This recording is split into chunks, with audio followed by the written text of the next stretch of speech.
Uma leitura rápida aqui pode dar a impressão de que a salvação venha por invocar o nome do Senhor, mas eu não creio que seja o que está sendo dito aqui, porque o invocar é uma consequência do crer, que é o versículo 14. Como invocarão aquele em quem não creram? Que ele veio lá em cima. Primeiro ele falou que com a boca se faz confissão para a salvação. No versículo 10, visto que com o coração se crê para a justiça e com a boca se faz confissão para a salvação. Porque a Escritura diz que todo aquele que ele confessar, não, todo aquele que nele crer não será confundido. Ou todo aquele que a ele invocar, não, todo aquele que nele crer. Tudo começa pela fé. Na parte que diz respeito ao homem, tudo começa no crer. E aí, depois do crer, então, vai invocar o nome do Senhor, aquele que crê. E aí é o que fala o versículo 13, porque todo aquele que invocar o nome do Senhor será salvo. Como, pois, invocarão aquele em quem não creram? E como crerão naquele de quem não ouviram? E como ouvirão se não há quem pregue? E como pregarão se não forem enviados? E aqui a gente tem que ler ao contrário para entender a ordem das coisas. Primeiro, alguns são enviados pelo Senhor a pregar. E é importante lembrar disso, que até mesmo a disposição de pregar o Evangelho não vem do homem, mas deve vir de Deus. Quando Paulo, passando por... existem uma passagem em Atos, capítulo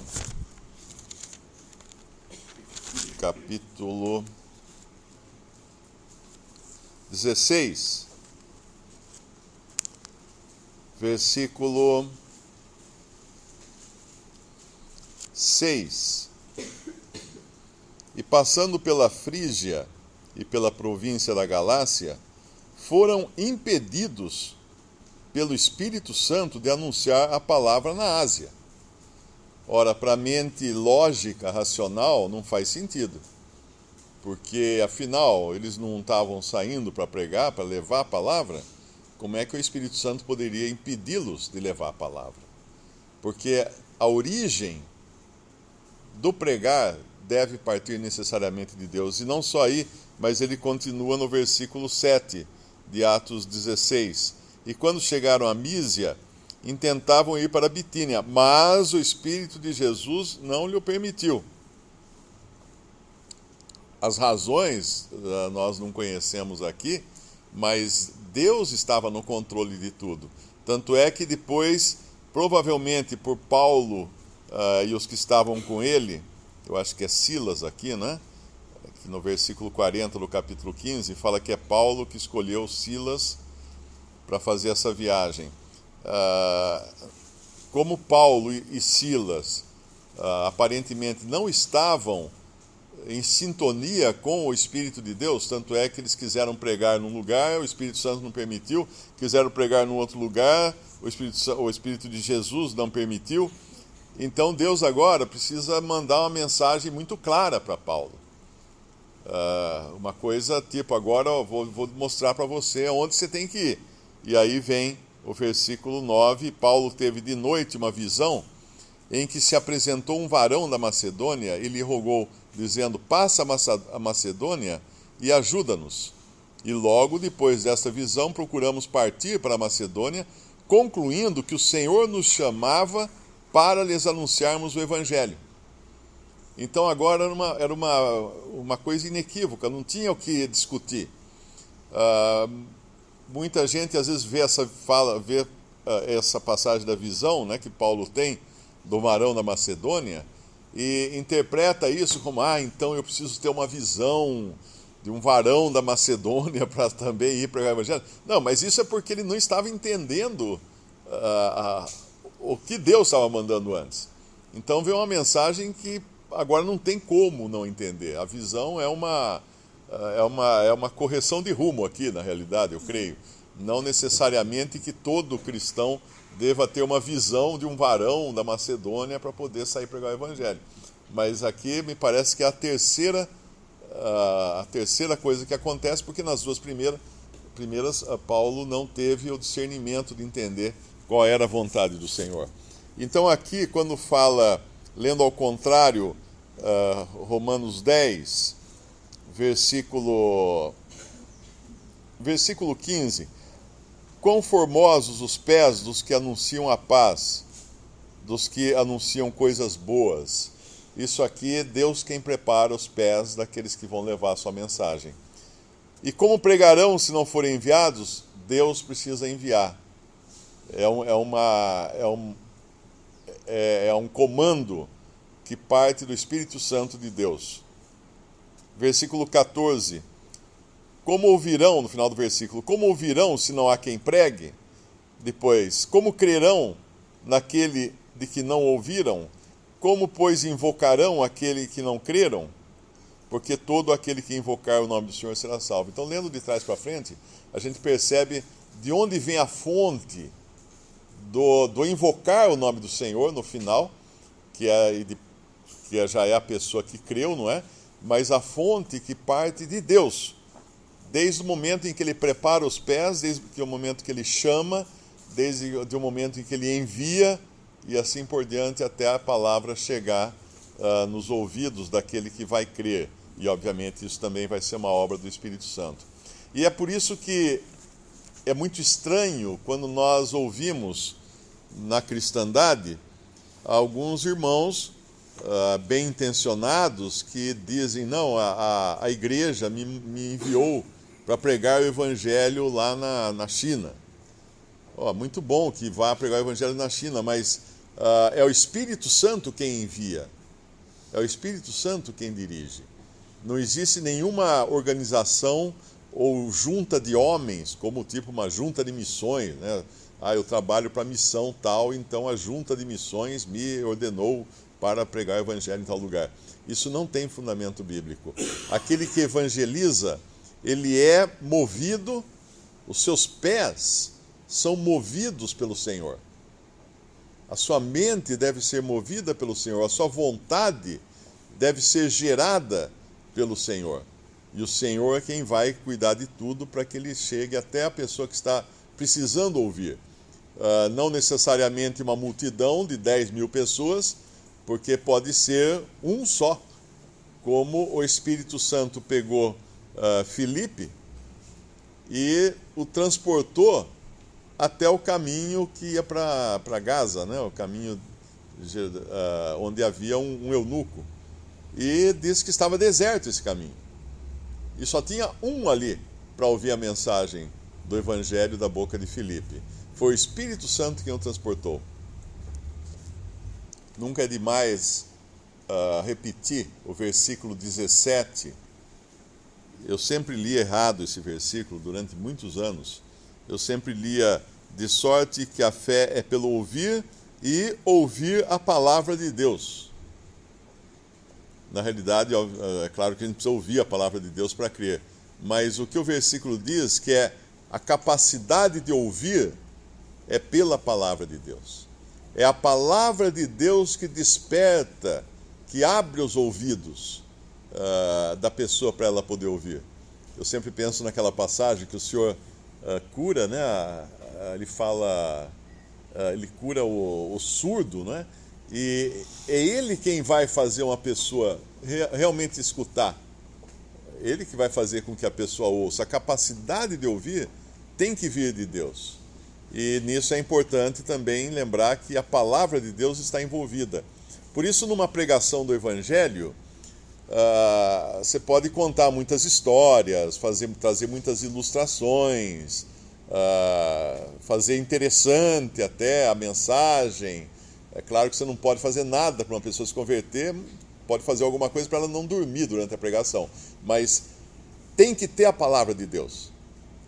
Tem que ter a palavra de Deus. Ainda que ela não precise ser necessariamente, vamos abrir em Romanos capítulo tal, versículo, porque o incrédulo não sabe nem o que é Romanos, não sabe o que é capítulo, não sabe o que é versículo, mas tem que ser dita a palavra de Deus. E isso pode até ser feito en passant, quando a pessoa está falando a sua mensagem e Deus amou o mundo de tal maneira que deu o seu Filho unigênito para que todo que nele crê não pereça, mas tenha vida eterna.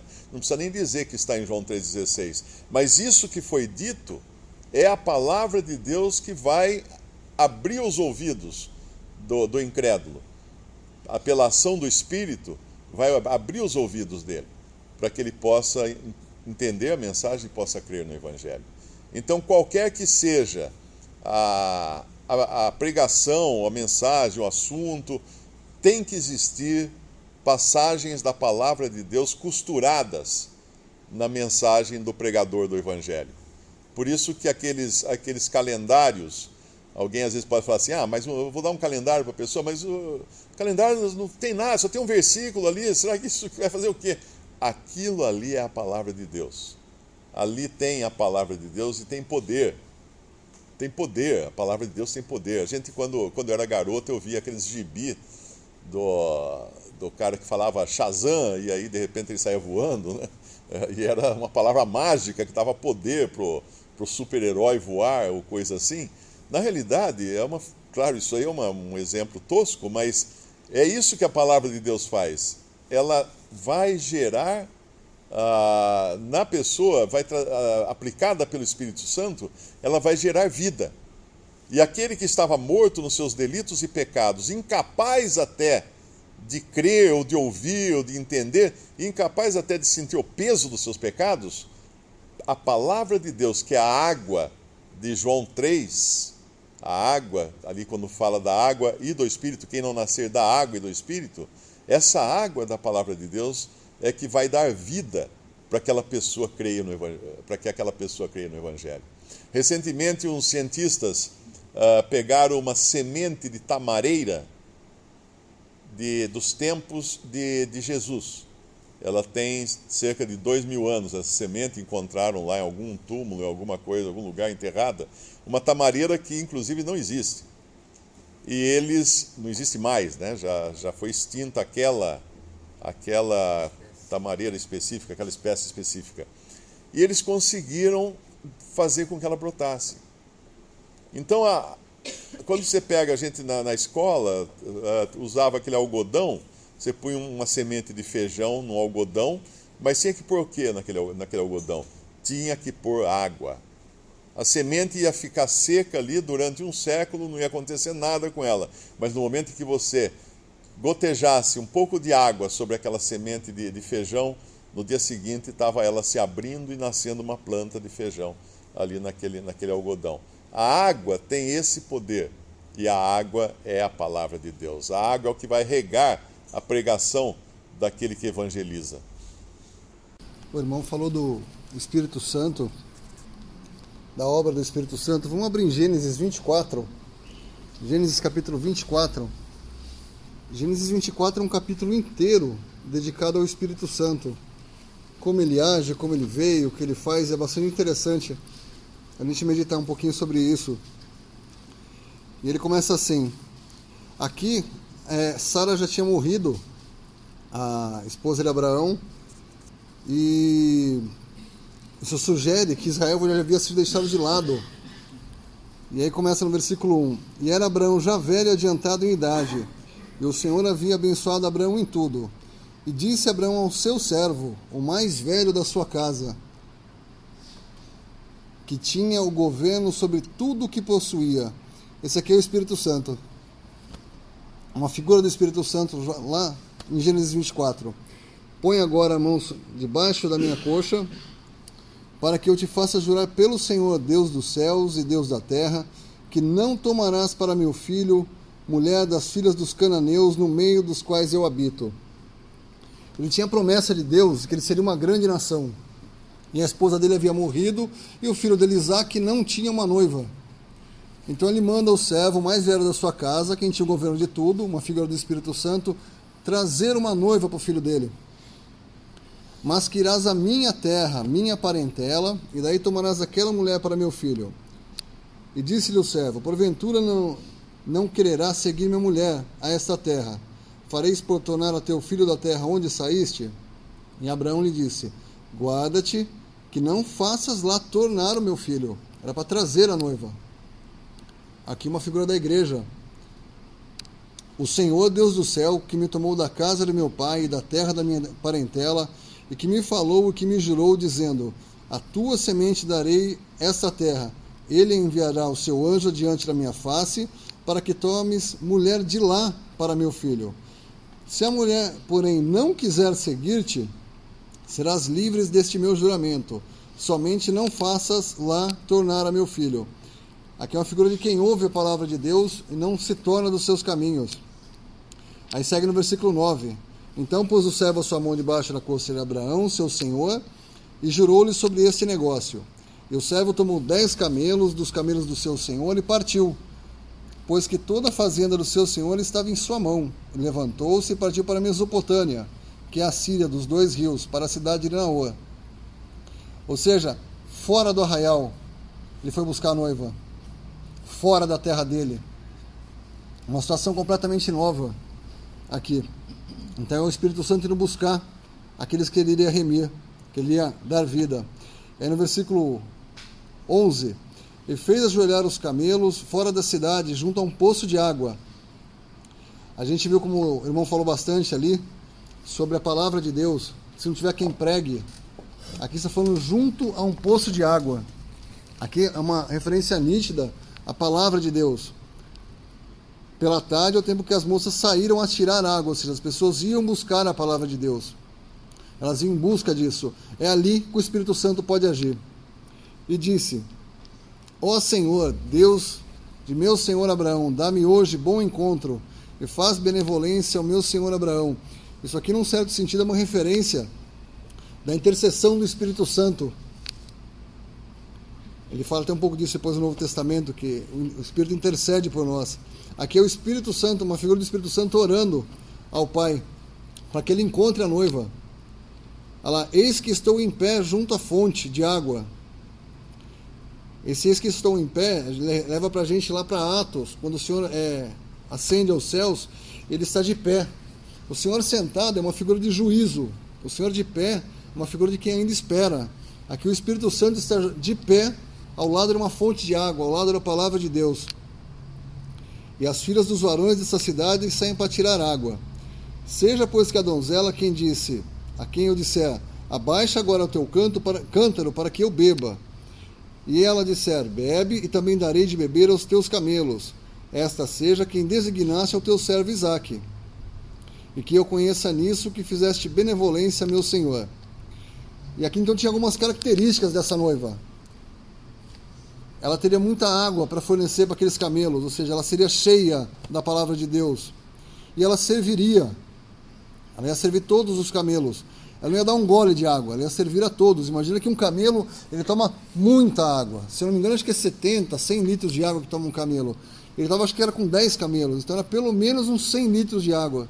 Então ele fala assim que a noiva, uma das características da noiva, ela teria muito da palavra de Deus. Como a gente viu que é uma obra do Espírito, ouvir pela palavra de Deus, e aí ele pode tocar. E aí no versículo 15, e sucedeu que, antes que ele acabasse de falar, eis que Rebeca, que havia nascido a Betuel, filho de Milca, mulher de Naor, irmão de Abraão, saía com o seu cântaro sobre o seu ombro. Veja que ele não terminou de orar, aparece a noiva. Aparece Rebeca. E a donzela era muito formosa à vista, virgem, a quem varão não havia conhecida, desceu à fonte, e encheu o seu cântaro e subiu. Então o servo correu-lhe ao encontro e disse, ora, deixa-me beber um pouco de água. O que ela respondeu? Não te conheço, não vou te dar nada não. Versículo 18, e ela disse, bebe, meu senhor. E apressou-se, abaixou o seu cântaro sobre a sua mão e deu-lhe de beber. Esse é o encontro do Espírito Santo com a noiva. Ele encontra a noiva. Isso é uma cena solene. Eu podia dizer muito mais do que sobre esse capítulo, mas vamos parar para... É só esse para complementar o que o irmão falou sobre o agir do Espírito Santo. O apóstolo vinha falando de Israel e abriu esse parêntese aqui para falar do Evangelho sendo enviado. E ele volta agora no versículo 18, mas digo, porventura não ouviram? Sim, por certo, pois por toda a terra saiu a voz deles e as suas palavras até os confins do mundo. Mas digo, Porventura Israel não o soube? Primeiramente diz Moisés: eu vos meterei em ciúmes com aqueles que não são povo, com gente insensata vos provocarei a ira. Uma vez esse versículo fez muito sentido para mim. Eu estava numa fila, numa livraria em São Paulo, comprando uma Bíblia, uma livraria evangélica, e havia um judeu na minha frente comprando um LP para dar de presente para a amiga dele, que era presente de amigo secreto, amigo invisível, no trabalho. E ele virou para mim e começou a explicar por que ele estava, eu não perguntei nada, por que ele estava numa livraria evangélica, porque ele era judeu. E ele só tinha entrado ali para comprar o disco para a amiga dele, porque a amiga era evangélica, mas ele não acreditava na Bíblia. E começou a falar um monte de coisa, eu fiquei escutando. E aí eu tentei falar do evangelho para ele já na mesma hora refutou, falou: isso aqui a gente joga fora, essa parte aí que vocês falam do evangelho, aí da Bíblia, essa parte a gente joga fora, isso aí não tem valor nenhum e tal.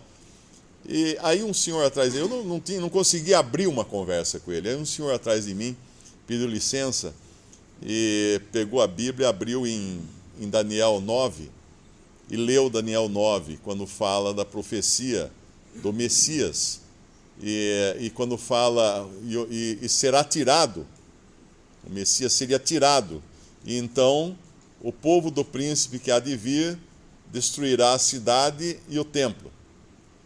Aí ele virou para o jovem e falou assim: quem é esse que seria tirado? Esse é o Messias. Quando é que o templo foi destruído e a cidade foi destruída? No ano 70 ela era cristã. Então ele falou: cadê o Messias? Só falou isso. O garoto começou: não pode ser, não é possível, não, é impossível, não. Ele largou o LP no balcão e saiu correndo da livraria, dizendo que não era possível, não podia ser.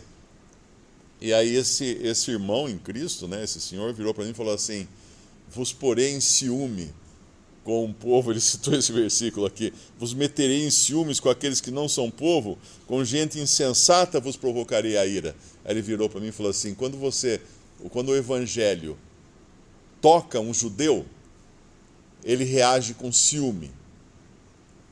Por que ele reage com ciúme?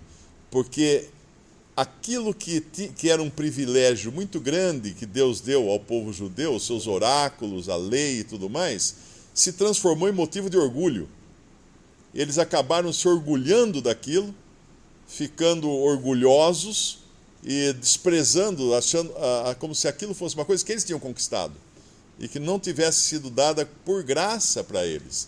Porque ainda que a gente sempre fale de lei e fale do Antigo Testamento, foi só por graça que Deus escolheu uma nação que não era nação, um povo que não era povo, o vermezinho de Jacó, como fala na Bíblia, e entregou para ele todos aqueles privilégios. Aquilo já foi graça, aquilo já foi uma atitude de graça dada por Deus, de separá-los, de colocá-los num curral, ainda que fosse um curral de leis e mandamentos e ordenanças, mas com isso os separava de toda a idolatria e de toda a iniquidade que existia no mundo pagão.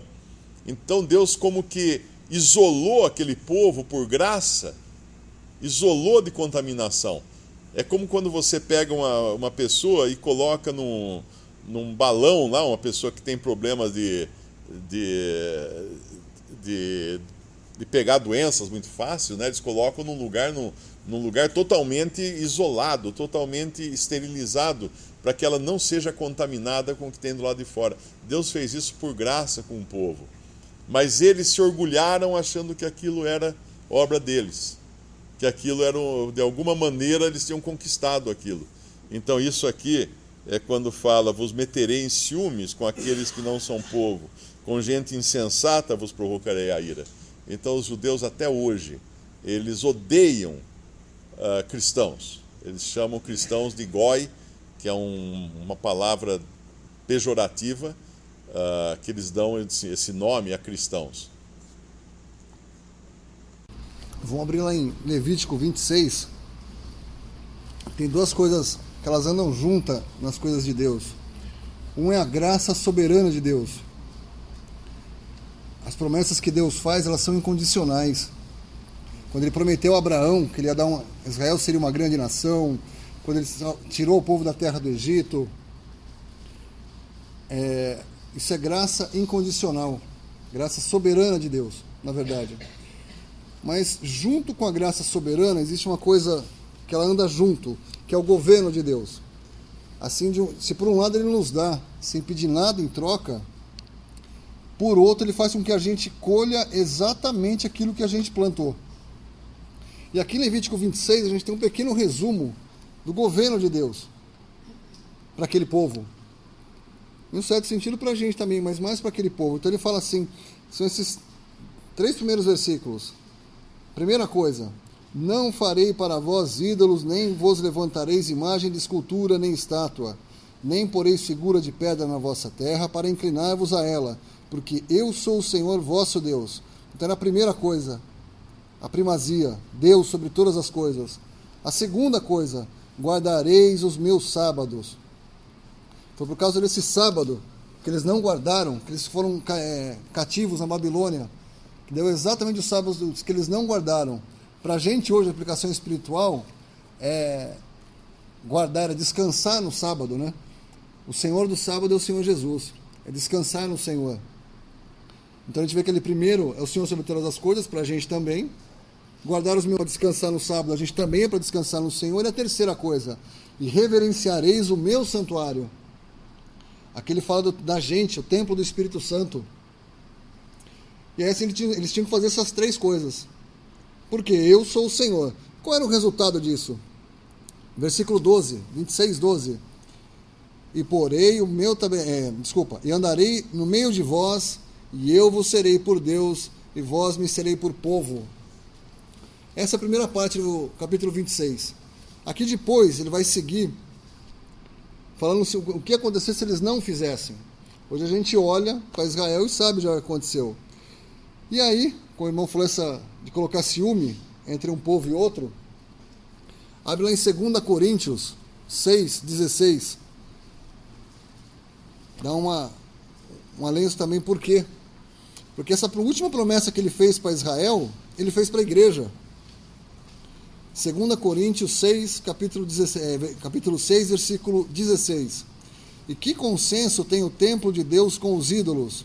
Porque vós sois o templo do Deus vivente. Como Deus disse, neles habitarei e entre eles andarei, e eu serei o seu Deus e eles serão o meu povo. Essa era a promessa para Israel, que agora ele deu para a igreja. O versículo 20 apenas, né, que é uma condensação aqui do que é graça, antes que alguém se glorie até de ter um dia crido em Jesus como seu Salvador. Lembre-se de que fui achado pelos que me não buscavam, fui manifestado aos que por mim não perguntavam. Existe uma corrente na cristandade que é